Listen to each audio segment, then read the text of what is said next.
अगर आप इंसान हैं, तो अपने अंदर सदैव इंसानियत का गुण रखें, क्योंकि यही एकमात्र ऐसा गुण है जो हमें पशुओं से अलग बनाता है। कहते हैं कि सम्मान एक ऐसी चीज़ है जिसे केवल कर्म करके ही कमाया जा सकता है। इसे चाहकर भी कोई व्यक्ति खरीद नहीं सकता, क्योंकि सम्मान का कोई मोल नहीं होता। हालांकि इस दुनिया में कई बार आपका सामना कुछ ऐसे लोगों से भी हो जाता है जो वास्तव में काफ़ी बुरे होते हैं। जब हम कलयुग में रह रहे हैं तो हमें बिना गलती किए हुए भी अपमानित होने की आदत डाल लेनी चाहिए।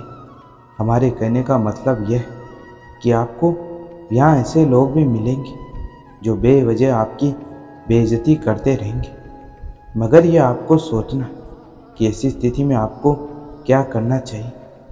वैसे अगर आपको कुछ समझ में ना आए तो एक बार गीता में शिशुपाल और कृष्ण जी का वो प्रसंग पढ़ लीजिए, जिसमें यह बताया गया है कि मानव अपने कर्मों से ही जाना जाता है।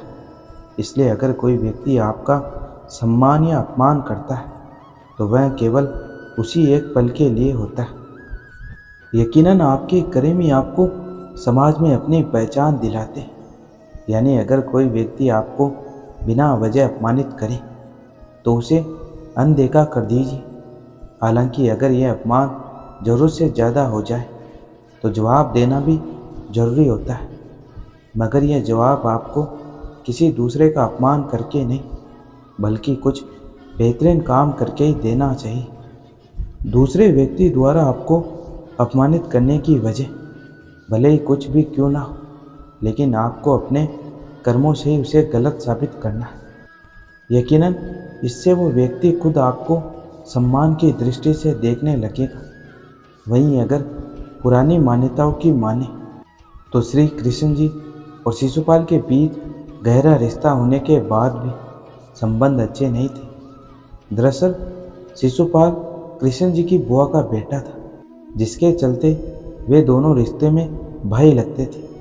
मगर इसके बाद भी शिशुपाल जी के मन में कृष्ण जी को लेकर अच्छे भाव नहीं थे।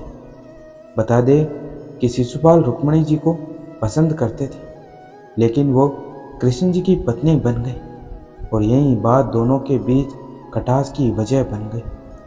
वहीं दूसरी तरफ रुक्मिणी जी तो हमेशा से कृष्ण जी को पसंद करती थी, लेकिन उनका भाई रुकीम कृष्ण जी को पसंद नहीं करता था। ऐसे में रुक्मिणी जी के भाई ने चेदी राज्य के शिशुपाल से अपनी बहन का रिश्ता पक्का कर दिया। हालांकि बाद में रुक्मिणी जी ने एक दाई के द्वारा कृष्ण को खत में अपने मन की बात लिखकर भेज दी और उन्हें इस अनचाही विवाह से बचाने की विनती की। वहीं कृष्ण जी ने रुक्मिणी जी की खूबसूरती की कई कहानियाँ सुनी थी और वो भी उन्हें पसंद करते थे। कृष्ण जी ने रुकीम को युद्ध में हराकर उनकी बहन रुक्मिणी से शादी कर ही ली। इन सबको शिशुपाल ने अपना अपमान समझा, जिसके बाद उनके मन में कृष्ण जी के लिए खटास भर गई। एक बार युधिष्ठिर जी ने राजसूय यज्ञ आयोजित किया और उसमें सभी राजाओं को आमंत्रित किया। इस समारोह में कृष्ण जी और शिशुपाल जी भी शामिल हुए, मगर कृष्ण जी के प्रति लोगों की श्रद्धा देखकर शिशुपाल गुस्सा हो गए, जिसके बाद वह कृष्ण जी को अपशब्द कहकर अपमानित करने लगे, जिसके तहत पांडव उन्हें सजा देने के लिए और भीम और अर्जुन उन्हें मारने तक के लिए आतुर हो गए।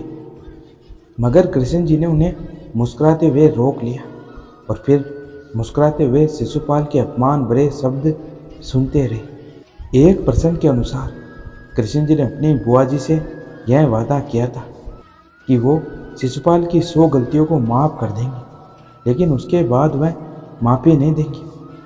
बता दें कि समारोह के दौरान शिशुपाल कृष्ण जी को अपशब्द कहता रहा और वह कृष्ण जी उसके शब्द गिनते चले गए। मगर जैसे ही शिशुपाल 99 शब्द पर पहुँचे, वैसे ही कृष्ण जी ने उन्हें चेतावनी दी कि यहीं रुक जाओ, वरना अच्छा नहीं होगा। मगर फिर भी वह नहीं रुके, जिसके बाद 100वां शब्द पूरा होते ही कृष्ण जी ने उनका सर अपने सुदर्शन चक्र से धड़ से अलग कर दिया। इस प्रसंग से यह सीख मिलती है कि बिना वजह अपमानित करने वाले को अनदेखा कर देना चाहिए, लेकिन जब यह अपमान जरूरत से ज़्यादा हो जाए तो उन्हें अपने कर्म से जवाब देना चाहिए। दुनिया में हर व्यक्ति अलग, इसलिए जो जैसा है उसे वैसा स्वीकार करना सीखो। प्रार्थना तभी सफल होती है जब भरोसा पक्का होता है, और प्रयास तभी सफल होते हैं जब मेहनत और लगन सच्ची होती है। कुछ चीज़ों को हमें वक्त पर छोड़ देना चाहिए यदि वह हमारे सामर्थ्य के बाहर है। उसे बार बार सोचकर खुद को दुखी मिलता है।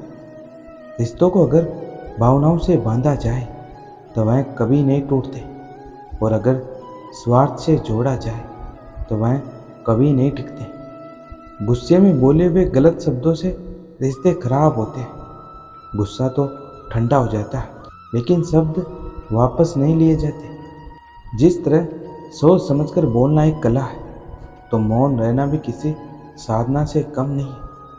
मजबूर हालात अगर इंसान को तोड़ देते हैं, तो वहीं मजबूरियाँ इंसान को मजबूत भी बना सकती हैं।